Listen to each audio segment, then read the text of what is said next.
Уйти в магазин и не вернуться. Такая перспектива в Таджикистане вполне реальна.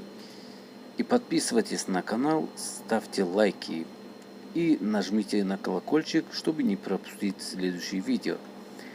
Для молодых людей призывного возраста в период с 1 сентября по 31 октября в республике ежегодно проходит кампания по набору на срочную службу в армии. Причем проблем с выполнением плана здесь практически никогда не возникает.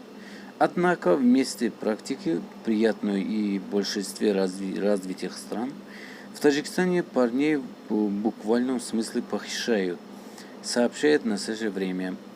В частности, известные истории сами, куда люди в штатском приходили не для того, чтобы разговаривать. К примеру, мать Хулмухаммада Мирзоева Файфура рассказала о том, как к ним домой вломились неизвестные люди, скрутили ее сына и вывели на улицу. Ни в какие диалоги эти люди не вступали. Попытки женщин выяснить, почему молодого человека забирают так внезапно, закончились лишь тем, что ее саму оттолкнули с такой силой, что она ударила об пол, она получила расчленение кожи. При этом родные Хулмухаммада заверили, что никакой повестки на его не приходило. Уведомление о призыве они получили только с настоящего сына, который в настоящее время зарабатывает деньги в Российской Федерации.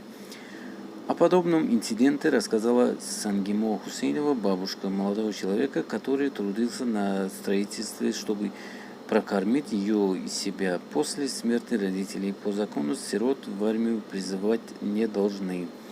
Однако это не остановило чиновников и милиционеров от того, что прийти за парнем прямо на стройку в рабочее время. Любопытно, что в Министерстве обороны Таджикистана заявляют, что не имеют к этому равным счетом никакого отношения. Дело в том, что приходят за молодыми гражданами республики не военные, а представители местных или районных органов исполнительной власти в сопровождении сотрудников правоохранительных органов. То есть людей забирают на улицах, в транспорте или из дома, даже не предупредив на военное руководство. Об этом не имеет никакой информации на уровне властей республики. По данному поводу категорически заявляют о том, что облавы на призывников не практикуются уже давно. Кстати, правозащитники утверждают, что раньше заявление со стороны родителей было больше. Сейчас более распространенными стали случаи давления на тех, чьи сыновья находятся за рубежом. В качестве трудовых мигрантов матерей и отцов чуть ли не силой заставляют обещать, что молодые люди вернутся для прохождения срочной службы. Причем не довольствует лишь устным согласием от родственников, требует составлять расписки. Отмечается, что так называемый сезон облавы на молодых таджикистанцев призывного возраста, как и в прежние годы, продолжается вплоть до завершения кампании. При этом отдельные военкоматы уже отчитываются о том, что планы на набору либо близок к 100% выполнению, либо уже выполнен.